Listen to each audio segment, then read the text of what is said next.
충장로 패션야. 꿈 많은 어린 시절 어머니의 권유로 시작된 옷 만드는 일. 수많은 손길을 이어지는 옷 만들기 44년. 노력의 열정을 쏟아내는 수많은 날. 이제 대한민국 양복 명장의 이름으로 전병훈의 충장로 패션 이야기를 시작합니다.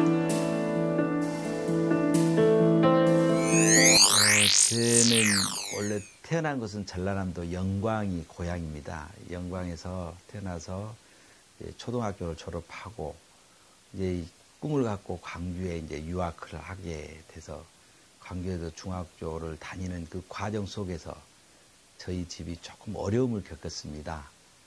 그래서 중학교 2학년 때 저희 집이 조금 어려운 경기 환경 속에서 저희 형님은 고등학교 다니고 있고 저는 중학교를 가까스로 이제 어려운 환경 속에 마칠 수 있었고 다시 이제 고등학교로 가야 되는 그런 입장인데 경제 사정이 좀 좋지 않아서 저희 어머님이 병훈아 1년 쉬었다가 고등학교로 가거라. 그 대신에 1년 동안 노는데 그러니까 일단 직장을 한번 잡아보고 거기서 있으면서 1년 후를 이제 기약하자. 이렇게 해서 졸업이 1월 13일 날이 졸업식이었는데 1월 1일 날, 이게 72년도 1월 2일 날 양복점에 처음 문을 들어오게 됐습니다. 이제 1월 2일 날 우리 어머님이 양복점에 문을 이렇게 열게 됐는데 그때에 어머님이 저에게 이야기해 주는 것이 있었습니다. 뭐냐면 왜 양복을 선택할 수밖에 없었느냐 하면 어머님이 한 달 동안 우리 아들의 미래의 직업을 어떻게 선택해 줄 건가 생각해서 한 달 동안 다 다녔단다. 광주 시내를.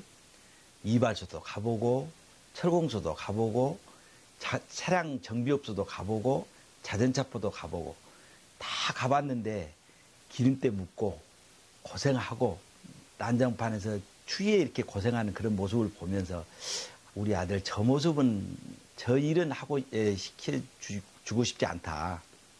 근데 어느 날 양복점 앞을 딱 가는데 하얀 와이셔츠 넥타이 매면서 이렇게 일하고 있고 실내에서 큰 그 노동에 힘을 필요로 하지 않고 창의적으로 기술적으로 할 수 있는 직업이 되겠구나 생각을 해서 어머님이 그 양복점을 들어갔답니다. 혹시 여기에 우리 아들을 좀 직장을 선택해 주고 싶은데 어찌 이렇게 선택해도 괜찮아요. 여기에 보내도 되겠습니까? 그래서 이제 쭉 자초지종을 이야기를 하니까 한번 보내봐라. 이래서 저희 어머님이 저희 손을 잡고 자, 양복 기술 한번 배워봐라. 그래서 제가 양복점을 1월 2일 날 첫 문을 들어갔습니다.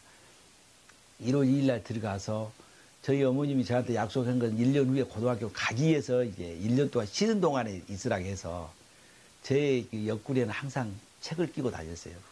중학교 3학년 교과서를 끼고 내년에 고등학교를 가야 된다. 입시 준비를 하고 이렇게 한 3개월 동안을 이렇게 쭉 다녔을 때 같이 직장 동료들이 시기 질투를 합니다.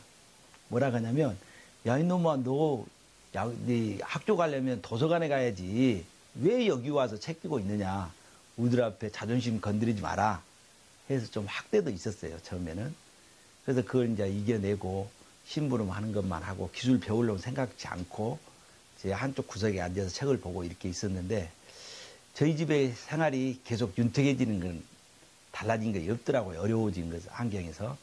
그래서 야 이게 1년 후에 내가 다시 고등학교 간다는 것은 좀 어렵겠는데 라고 생각하고 있을 때 TV를 보게 됐어요. 거기에서 한 장면이 나옵니다. 대한민국의 젊은 건각들이 세계 기능올림픽 가서 금메달을 따고 김포공항에 도착해서 카퍼레이드 금이 한양을 하는 거예요. 거기에 양복에 금메달 딴 친구가 카퍼레이드 오는 모습을 보고 야 저거다. 나도 일단 많은 기술을 아직 습득하지 못했고 아직 초년자지만 내가 열심히 배우면 나도 저런 모습으로 세계를 제패할 수 있지 않겠냐. 이런 생각을 갖고 양복 기술 한번 배워보자. 이렇게 기술을 그때부터 이제 배우게 돼서 6개월 만에 바지를 다 배웠습니다. 근데 그때 이제 봉제를 배웠죠. 그때 저희 어머님이 저에게 해주신 말씀이 이 말씀을 하는 거예요. 지금도 제가 교훈처럼 생각하는데 기술을 가진 자는 굶어 죽지 않는다. 기술이 있는 사람은 부자처럼 살 수는 없지만 가난에 쩌들리게 살지는 않는다. 기술을 가져야 된다. 이 교훈을 지금 제 마음속에 지금도 철칙으로 간직하고 있거든요. 그래서 그때부터 6개월 동안 열심히 배운 결과 바지를 배우고 바지를 한 3년 동안 바지와 조끼를 열심히 했어요. 그때 다른 사람들 이제 임금 체제가 두 가지로 나와 있는데 하나는 하나씩 하는데 얼마 하는 그런 도급제와 하나는 한 달에 얼마를 하더라도 봉급을 받는 봉급제, 이게 두 가지가 있었어요. 근데 도급제를 하는 사람들은 돈을 많이 벌기 위한 방법이고 월급쟁이 하는 사람들은 기술을 많이 습득하기 위해서 이렇게 양존을 하고 있었는데 저는 이 기술을 빨리 배우기 위해서 월급으로 이렇게 계속 종사하면서 이제 상위 기술을 배우기 위해서 열심히 했었죠. 그때 제가 한 달에 한 7, 80벌의 바지를 하고 그러니까 1년에 하면 7, 800벌의 옷을 하게 됐죠. 그래서 한 4년 동안 바지를 배우고 나서 이제 그 사장님의 그 공과로 해서 이제 넌 바지는 그만하고 이제 상의를 배워라.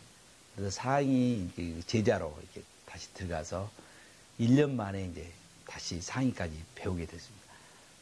그 5년 만에 이제 봉제 기술을 다 배우고 나서 내가 카퍼레이드를 보면서 느꼈던 그리고 내 목표를 삼았던 이제 기능경기대에 한번 출전해보자. 라고 해서 이제 기능경기대에 출전하려고 보니까 그때 제 나이가 21이었습니다. 세계 기능올림픽에 출전하는 연령이 제한이 있는데 그때 20세로 연령 제한이 돼 있더라고요. 저는 이제 기술은 다 배워서 출전하고 싶은 생각이 있었는데 나이 제한 때문에 참가를 할 수가 없는 거예요.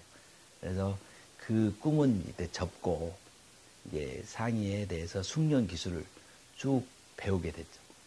이제 그러다 보니까 이제 군대 가야 될 나이가 됐고, 그래서 저는 이제 군대를 갔다 와서 1980년도부터서 그때부터서 이제 재단을 배우기 시작. 가게 가서 재단사 밑에서 다시 보조원으로 기술을 배우게 됐습니다. 재단 기술을. 그런데 저는 인덕이 많은 사람 같아요. 그리고 주위에 사람들이 많이 도와주려는 그런 기운이 많이 있어서 제가 바지를 배울 때에 그 재단사가 그 재단을 배우고 있을 단계, 그때 인연이 있던 분이 이제 그분은 현재 이제 재단사로 돼 있었고 저는 그분의 제자로 들어가게 됐죠. 근데 그분이 저를 평상시에 알고 있었기 때문에 1년 만에 재단사라는 자리를 자기 자리를 나에게 물려주고 자기는 다른 데로 더 좋은 데로 갔고 나는 그 자리에 재단사로 심어줬어요. 사실은 충장로에서 재단을 배우고 나면 이제 재단사란 이름을 달기 위해서는 저 시골에 가서 한 1년간 트레이닝 받고 그 다음에 강주 인근에 이제 변두리에서 한 1년 정도 트레이닝 받고 한 3년 정도의 재단 경험을 해야만이 충장로의 재단사가 될 수 있는데 저는 그 1년 만에 보조생활 1년 만에 재단사 이 자리를 해라. 내가 물려줄게. 그리고 사장님한테 소개를 한 거예요. 다른 사람 쓰는 사람보다는 이 친구가 쓰면은 괜찮을 겁니다. 큰 실수 없이 잘해낼 겁니다. 그래서 사장님도 또 저를 이쁘게 봐서 그럼 한번 너 재단사 해보겠느냐. 써주기만 한다면 제가 열심히 하겠습니다. 그래서 1년 만에 재단사가 된 거예요. 그래서 제 나름대로 이제 선생님한테 열심히 배웠고 이렇게 해서 이제 재단을 하는데 제가 첫 번째 이제 어려움을 겪었어요. 6개월 만에 찾아온 고객이 한 분 계셨는데 그분은 강주 전남의 보디빌딩 선수였어요. 양복지는 평직이거든요. 근데 사람의 굴곡이 보통 사람들은 그래 완만한데 보디빌딩 하는 사람들은 근육질로 이렇게 체격이 돼 있기 때문에 가슴은 42인치, 허리는 정말 32인치. 그러면 인간적으로 이렇게 평균 남성들의 편차가 가슴둘레와 허리둘레 차이는 6인치를 평균으로 잡거든요. 근데 42, 32, 10인치가 차이 나는 거예요. 그러면 4인치의 편차가 생긴다는 것은 어딘가는 아무리 잘해도 치수가 부족하든지 남든지 이런 편차가 생기는데, 이 기술을 커버할 수 있는 제 기술로서, 그때 당시의 기술로서는 도저히 할 수가 없어요. 주문을 받고 책을 찾아보고 선배들 찾아가서 자문을 구하고 했는데 옷을 만들어주고 재단에서 가봉하고 중가봉하고 세 번째 가봉까지 해서 해주었는데 옷이 안 맞는 거예요. 어찌까요? 사장님은 뒤에서 앉아 계셔서 손님은 옷은 안 맞다고 하지, 내가 그때 변명 아닌 변명을 했어요. 선생님 체격이 까다로우니까 옷이 이 정도 맞는 것도 잘 맞는 거죠 라고 이야기했는데, 그 고객이 이런 말씀 하시더라고요.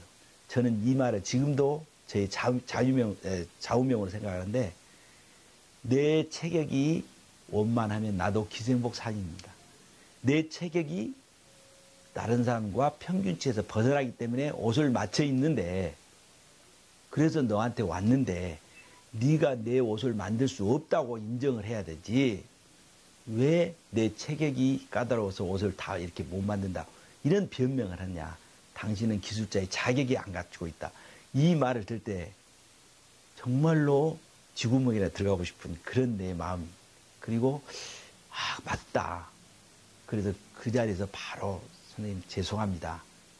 제 기술이 부족했습니다. 다시 한번 기회를 주십시오. 다시 옷을 해드리겠습니다. 그리고 정중하게 사장님한테, 사장님 다시 한번 해서 마음에 맞는 옷을 만들어 드리랍니다. 기회를 주십시오. 라고 이야기를 했죠.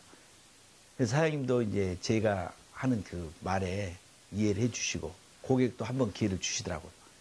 그래서 그 옷을 다시 해서 만들어 드린 결과가 있는데, 지금도 그 고객이 말했던 그 말, 저희 맞춤 양복을 하러 오시는 그 고객들은 평균치에서 벗어난 분들이 많거든요. 그 오신 분한테 100% 만족은 못해서 최선을 다해서 옷을 해주고, 마음속에, 치수는 마음에 안 들지만 마음에 들 수 있는 옷을 만들어주는 것이 저의 본분이고 기술자의 최선에 대한 애이다. 지금도 이제 그 마음을 간직하고 그렇게 하려고 노력을 하는데, 그 고객을 6개월만 만난 것이 나에게는 큰, 어떻게 보면 아주 그 값진 선물이었지 않느냐. 기술자로 이렇게 키워냈는데, 그 고객을 만나고 난 다음에 이제 내가 기술자로 대성하려면 어떻게 해야 되겠냐. 그래서 이제 전국에 있는 이름난 양복쟁이들을 서울이고 부산이고 대구고 대전이고 광주에 있는 선배님마다 앉고 전부 찾아뵀어요. 먼저 찾아가기 전에 제가 패턴을 하고 기술에 대한 자문을 구할 자료를 준비해서 편지로 먼저 보내거든요. 내가 강주에 사는 이러이러한 후배 제자입니다. 한번 선생님의 가르침을 받고 싶습니다. 이런 글을 다 올리고 몇 월 며칠 날 몇 시에 찾아뵙겠습니다 하고 올라가면 정말로 그 선생님들은 제가 보내준 그 자료를 전부 분석하고 답을 다 갖고 계시더라고요. 잘 왔다. 이런 후배가 있다는 게 자랑스럽다 하시면서 기술 가르쳐주죠. 기술 다 가르쳐주고 나면 점심 사주죠. 차 사주죠. 좋은 교훈 주면서 메모 딱 해서 주는 그 선생님들의 그 고마움을 어찌 내가 잊겠습니까? 그래서 전국에 있는 그 우리 양복의 그때 당시에 대가 세계 기능올림픽에서 13연패를 했던 기술 지도를 했던 이성우 선생님, 모성기 선생님, 또 서일아 선생님, 뭐 이용균 명장님, 또 윤인중, 지금 현재 우리 한국에서는 가장 기술이 좋다고 인정할 수 있는 세계 양복교 윤인중 선생님, 이런 기라성 같은 선배님, 대구에 또 뭐 김태식 선배님, 또 뭐 하여튼에 전국에 있는 그 기술자들을 다 찾아뵀어요. 휴일이면 휴일을 반납하고 그 쫓아다니면서 기술을 배우고 자문을 구하고, 그리고 어떻게 해야 기술 연구를 할 수 있는 건가, 이런 것을 제 나름대로 이제 터득을 한 4, 5년간 이렇게 줄잡아 뛰었던 것 같아요.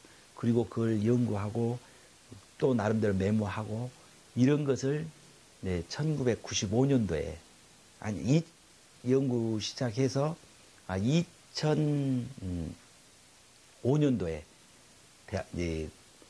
전병원에 재단 재봉하는 그런 책을 낸 경우도 있습니다만은, 그렇게 해서 제가 기술을 습득하게 돼서 양복점으로 이제 처음 이렇게 하고, 이제 제가 그 양복점에 근무했던 데가 태화 양복점이라고 했던 데인데, 거기가 이제 문을 닫게 돼서 이제 광주에서 양복의 그 살아있는 전설, 대흥 양복점, 십자군 양복점, 한성 양복점, 1970년대, 80년대는 이게 이제 삼성이었는데, 그 한성 양복점에 재단사로 84년도부터 제가 근무를 하게 됩니다.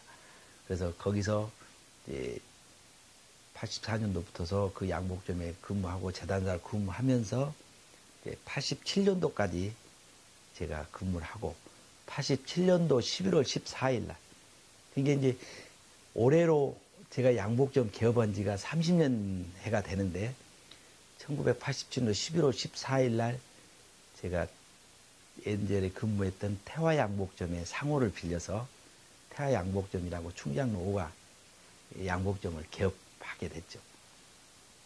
충장로 양복점을 개업하면서 저희가 엄청나게 그 시기적으로 잘 선택해서, 그때는 상당히 호황기였어요. 그래서 한 달에 주문량이 한 100벌, 150벌 이렇게 주문을 했고, 제가 그때 제일 많이 하루에 주문 받았던 양이 34벌까지 주문을 이렇게 받았던 것 같아요. 그래서 그동안에 이제 내 나름대로 열심히 해왔던 기술 연구하고 했던 것들이 고객들이 조금씩 알아주면서 전병원 양복점을 찾아준 고객이 이제 많이 늘어났고, 이제 그러면서 2000년도에 들어서면서 이제는 태화양복점이 의미 없는 태화양복점이라는 간판보다는 내 상호를 걸어서 기술자 전병원이가 여러분의 옷을 내 이름을 걸고 하겠습니다, 이런 뜻으로 2000년도부터서 전병원 양복점으로 개명을 해서 지금 오늘에 이르고 있습니다.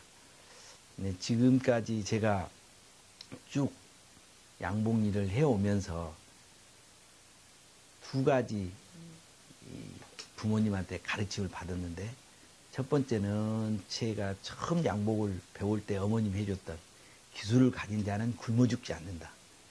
근데 저희 아버님은 저한테 이런 말씀을 하셨더라고요.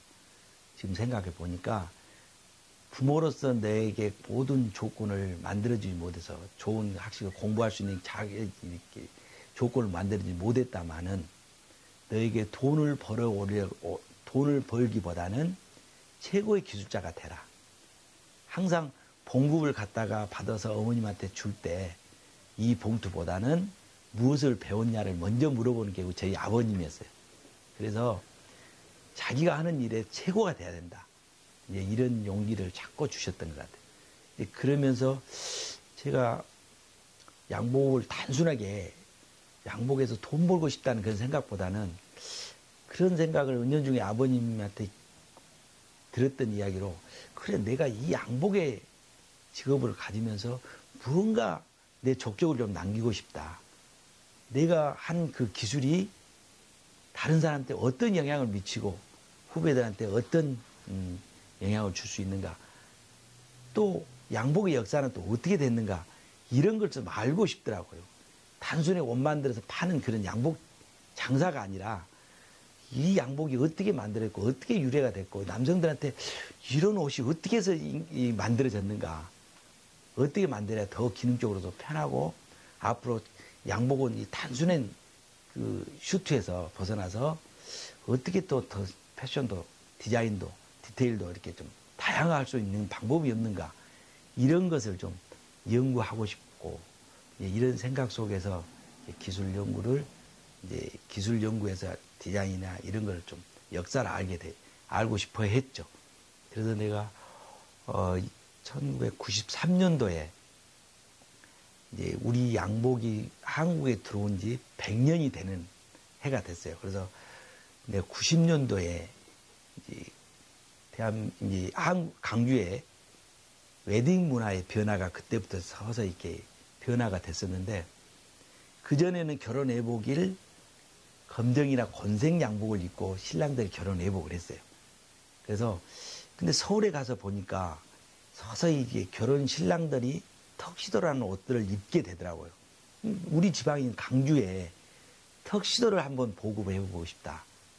그래서 그때 이제 서울에서 유행하고 있는 턱시도를 저희 집 만들었습니다.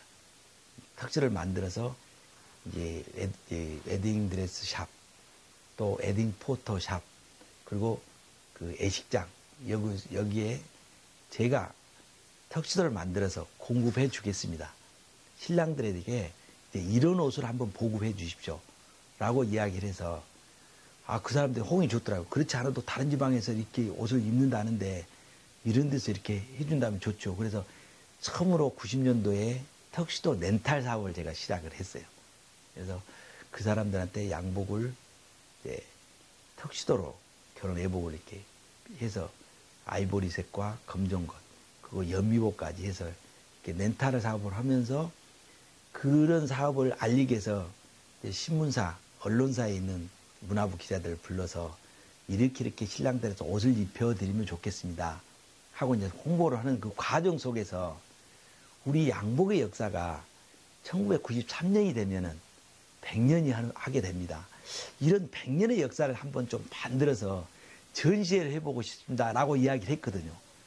근데 그때 강주메일에 김현순 기자라는 분이 계셨는데 그분이 덜컹 쓴 거예요. 전병훈 양복점.